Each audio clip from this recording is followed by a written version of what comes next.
Hello and welcome back on my YouTube channel. In this video, I'm gonna switch to English. I switched English-French, so this video is a little bit more difficult in terms of language as I'm speaking in English today, but I would like to focus in today's video on how to develop 3 main routine, easy and free to do at home to be able to develop your English level in aeronautic context. What is very important is to make sure that you focus on the skills that are required for pilots in terms of communication. So when you develop a routine at home, the best is actually to always keep in mind what skills do I need to develop to make sure that my English is safe. I dedicated a whole video on the skills that are required at the FCL, but this is also the requirements for communication in general for pilots. So just make sure you go back on this video if you haven't seen it. It's in French though, so if you're not a French speaker,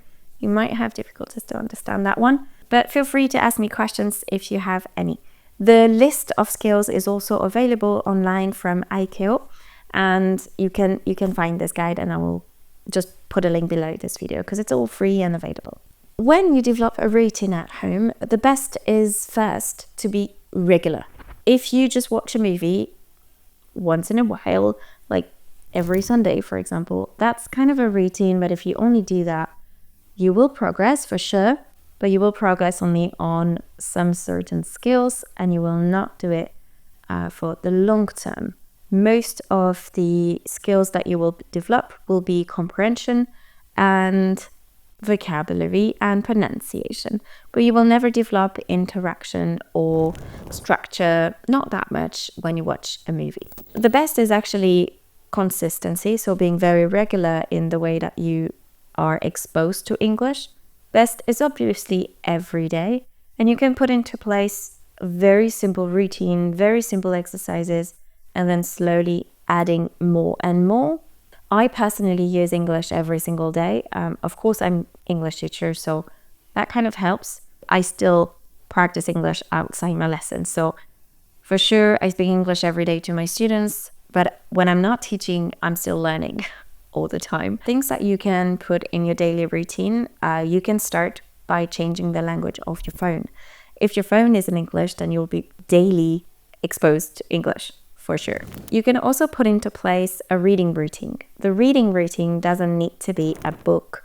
You can read an article, you can read an incident report, you can have your social media in English. People that you follow on Instagram, for example, can be people who speak English. The reading can be in very different ways. Another routine that you can put into place is actually listening. So you can listen to podcasts. You can listen to a movie, of course, series. What is good about series that you can have like short series with 20 minutes episode that you can watch during your lunch break or in the morning before you go to work or in the evening when you come back, and it can just be a small routine of 20 minutes. What is very important to know is that when you're creating a routine at home, it's not completely rigid. Like you can change the routine, you can vary the exercises, and you don't have to do the same thing every single day, but you need to be exposed to English every day. And that really makes a difference. You need to do things that you enjoy doing and not things that you do because they are in English. And that is a big difference. As you love aviation and you want to become a pilot, choose resources which are about aviation mainly. It doesn't have to be only aviation. You can think about other things that you like, sports, cooking, whatever, as long as you enjoy doing it. And that's the very first step that you need to do.